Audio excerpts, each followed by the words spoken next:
Figure it out! Hello, this is Adam Koralik with Figure It Out Productions. The following video is part of our Quick Shoot series and is intended to aid the Dreamcast and gaming community. So this is a Treamcast.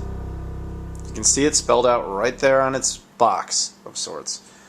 This came out in late 2003 in China, and, well, frankly, it was not legally made. In fact, it was discontinued. But there are several models of it. I only have this one white one. I would like to get others, but there's a black one with a wider screen, I suppose. But since Dreamcast games don't really support widescreen, I don't know what the point of that is. But anyway, the system itself, you can see here, is actually pretty unique because it has its own screen. I mean, that was the biggest selling point of this thing. It has, the same 4 controller ports, really, although they look very different. It also had this new type of logo, and well, you can see it over there. I'll show it to you in a minute. It had a headphone jack, and it also had its own built-in speaker, which had a volume dial. Same kind of fan and all that.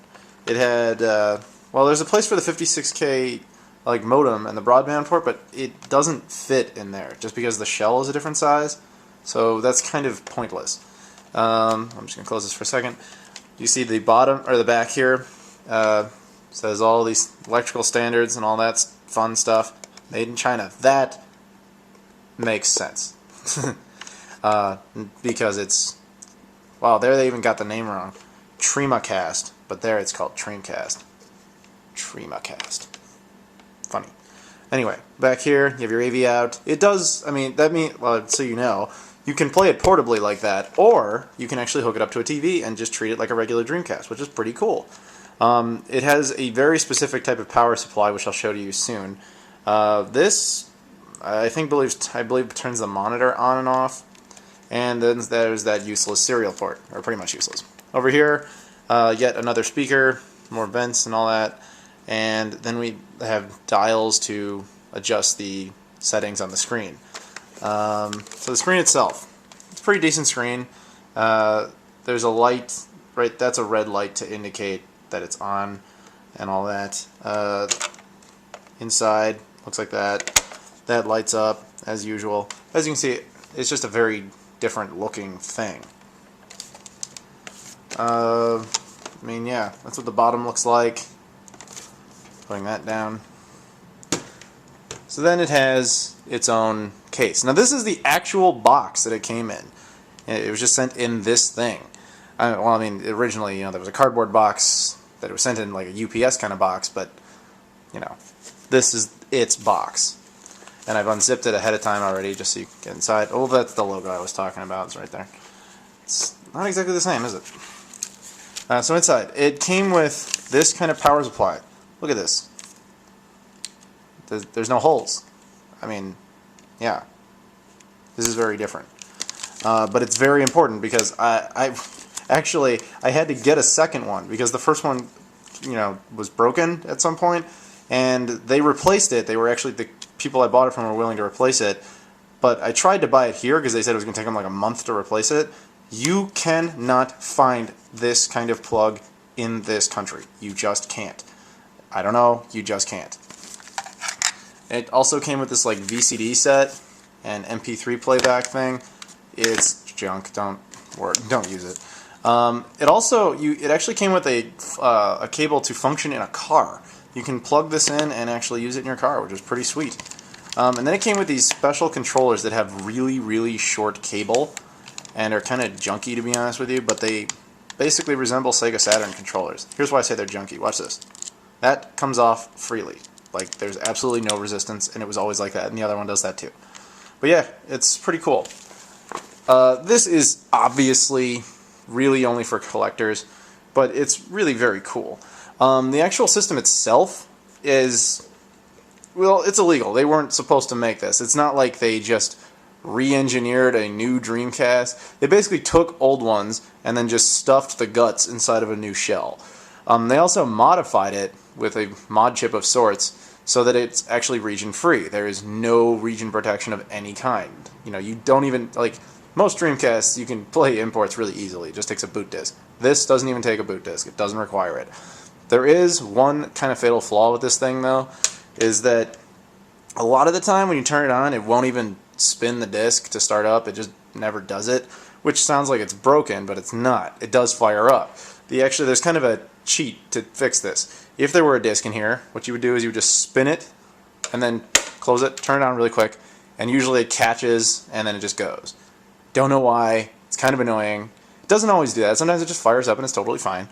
Most of the time it fires up and it's totally fine. But if yours does that, if you have one, that's the way to fix it.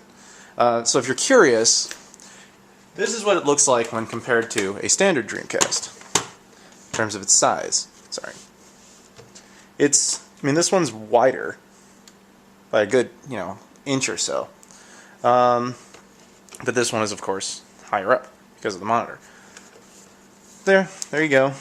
That's what it looks like. If you're curious at all, I kind of recommend getting one just because they're fun.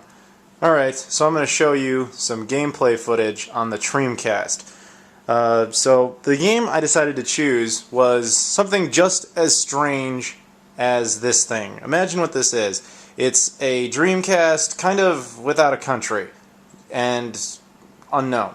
So I decided to pick US Shenmue, which is a Japanese release. Basically, I'm not going to go into the review of this game, but I mean, think about how strange that is. US Shenmue, a Japanese release. I'll talk about this in a separate review. But anyway, the game's already in there, so let's fire it up. Here's the controller. Let's go nuts. Hear what it sounds like. Alright, now it wants me to mess with the menu. Now if I try to hit... See? I warned you about this. You gotta spin the disc, and then sometimes...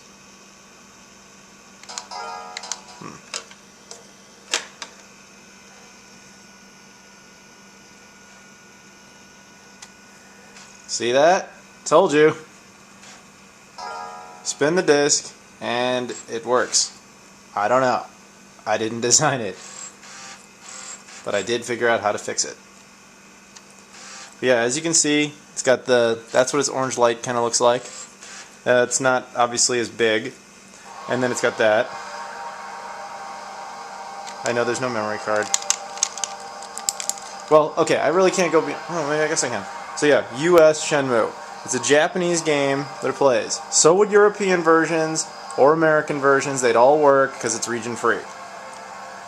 So it gives you a basic idea of what it looks like. The image quality of the screen is decent. I mean, it's not great, it's not horrible. You can adjust with the settings, like I said. Alright, hey, I just wanted to show you the Treamcast on a television like this. As you can see, it does actually boot up on its own. It doesn't always require me to spin it like that. I chose an American game, specifically Sonic Adventure 2, to show you that it is actually region free. Did you insert a memory card? No, I did not. There's not even a controller plugged in right now. There's really no reason to. The only really interesting thing to note about this is that when you activate the Treamcast on a television like this, its actual little monitor, even though I realize mostly it's covered up by the game right now, does not display anything. Thanks for watching this video. Please subscribe if you so desire. However, we'd really appreciate it if you'd check out our other videos that are of a higher production caliber. Thank you.